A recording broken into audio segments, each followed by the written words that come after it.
Okay. So our last topic for the midterm grading period would be our gravimetric analysis. This isn't a titrimetric method anymore. This is more on a stoichiometric method. Ang ginagawa po sa gravimetric analysis is we precipitate out a certain substance that we can weigh accurately without any impurities, and we can determine the reagents used by our stoichiometry. Okay? This is one of the most oldest and accurate methods of chemistry. It relies on the principle of stoichiometry. Okay? So how it works is our analyte is dissolved in an appropriate solvent. I-dissolve natin. Then we're going to add a precipitating agent. Mag-pre-precipitate yung ating analyte. Bago yung ating analyte na nag-precipitate, i-filter natin para siya lang ang makuha, iwawash para walang impurities, then i-weigh or kung idra-dry pala natin para walang weight ng tubig, i-ignite kung kailangan ma-ignite, then i-weigh natin. After nating i-weigh, we're just going to rely on the stoichiometric values to get the mass of our analyte. Ano po ang strengths at weaknesses nito? Ang strengths nito, madaling mag-compute. Napakadaling mag-compute dito. Mag-stoic lang kayo, okay na. Ang problem is the practical aspect. Una, dapat mapapaprecipitate mo lahat ng analyte. Saka hindi lahat ng analyte napapaprecipitate completely. Pangalawa, pag finilter mo, dapat yung analyte mafi-filter mo. Dapat masasalo mo. Pangatlo, dapat ang inyong analyte ay relatively pure. Pag tinreat ninyo at may impurity siya, magdadagdag yung impurity ng weight. Magmamali ang lalabas na ating percentages. Pag may ibang substances na hindi analyte na nakukuha natin sa weight. Hindi kasi specific ang weight. Pag winay mo yung precipitate, lahat ng nasa laman nun, makukuha ninyo. Kaya kung may lamang hindi analyte yon, edi magmamali ng konti ang inyong concentrations. Ang isa pang factor, mahirap gawin. Mag-filter ka, magtutuyo ka, mag-i-ignite ka, plus mag-weigh ka pa. Hindi katulad ng titrimetric method, specific ka na nga sa analyte, bago pag nakuha mong volume, magsosolve ka na, kaya yon within 20 minutes. Ito matagal, bago pa makapag-dry, siguro 4 na oras yon. Okay? Pero madali ang computation. Yun nga lang, maselan yung mismong process na ginagawa. Kasi any additional weight that ends up on the final weighing scale will contribute to a percentage error. Okay, paano natin gagawin yung ating calculation? Madali lang naman po. Ito ang formula natin for gravimetric analysis. Essentially, what we're doing is we're converting our mass precipitate, yung naweweigh ninyo, towards the mass of our analyte. Iweweigh yung mass ng ating precipitate, i-convert ninyo sa mass ng ating analyte. Paano natin gagawin yon? I-convert natin sa moles. Pag na-convert natin sa moles, we can convert 1 mole from the other using the reacting ratio. Then pag may moles ka na nung iyong initial analyte, i-multiply mo lang sa molecular weight and you would have your grams analyte. Okay? So here is the general formula. Grams analyte, grams precipitate converted to grams analyte. So grams precipitate, i-convert nyo muna sa moles. Pag naging moles, i-convert nyo itong moles na to sa moles ng analyte. You're going to use the our reacting ratio. Saan ito kinukuha? Sa balanced chemical formula, or sa stoichiometry. Then pag meron na kayong moles analyte, i-convert nyo na sa grams analyte. You're just going to multiply with the molecular weight. Okay? Madali lang ang computation. Ang kailangan nyo lang ay yung balanced chemical formula.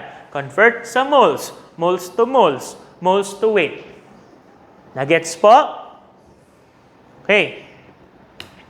Take for example, ito yung sample na ginawa. So we have free-floating copper ions in solution. Okay? Hindi natin siya matititrate, so we're going to precipitate them. Naglagay tayo ng sulfate, malamang galing sulfuric acid. So copper plus sulfate naging cupric sulfate.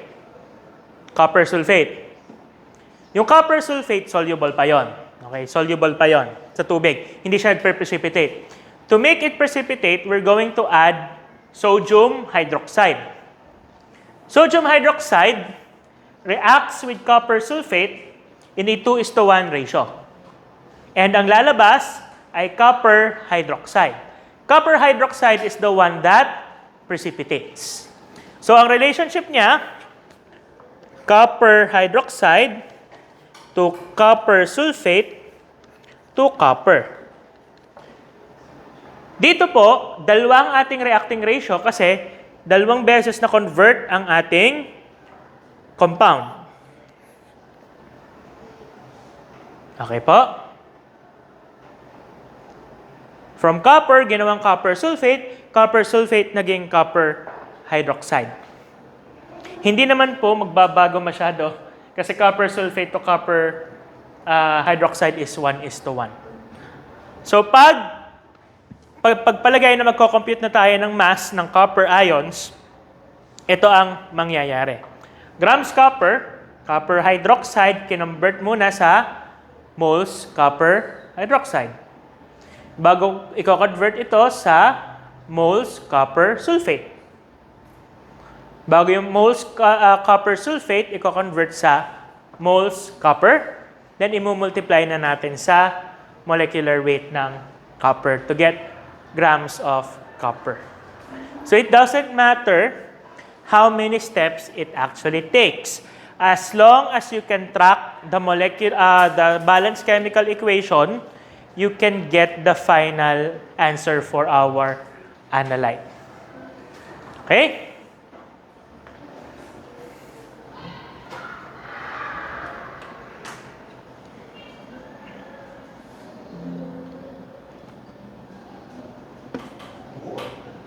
Kapahin natin para mag-solve kayo.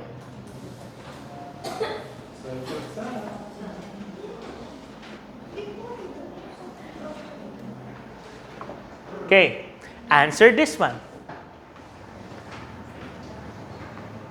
Ito na lang isasample ko, mauubos ng aking memory.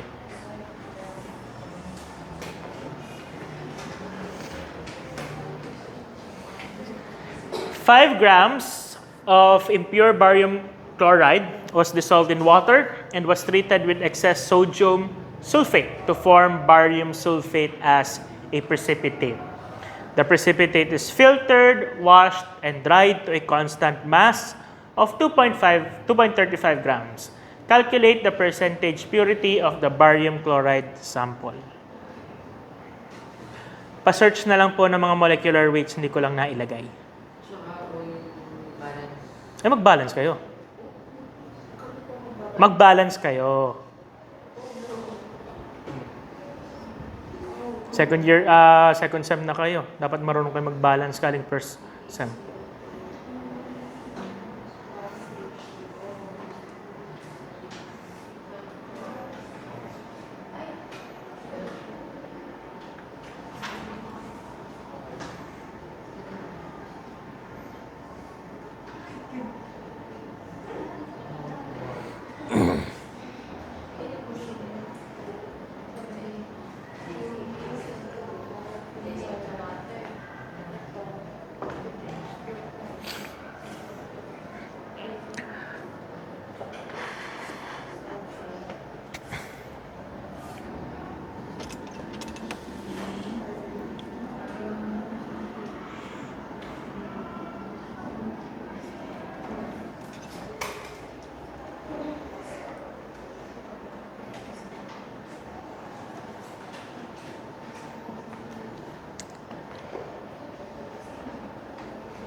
problema mo?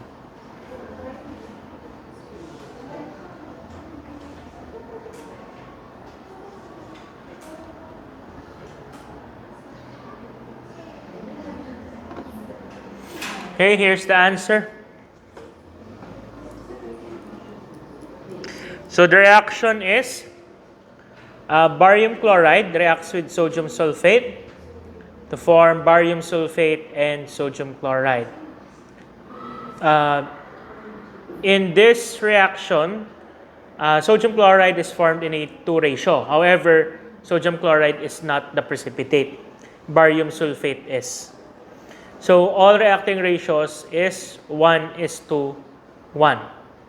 So let's start first with the final weight of our precipitate, which is barium sulfate. We need to convert this into moles. So 2.35 grams of barium sulfate divided by molecular weight, we will get the moles of barium sulfate.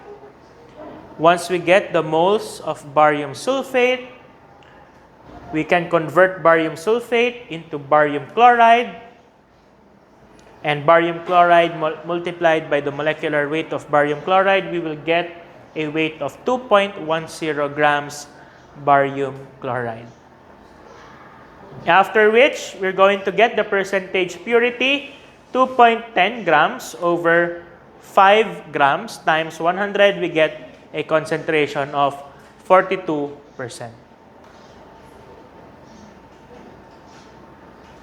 Naintindihan po kung paano kunin yung sagot?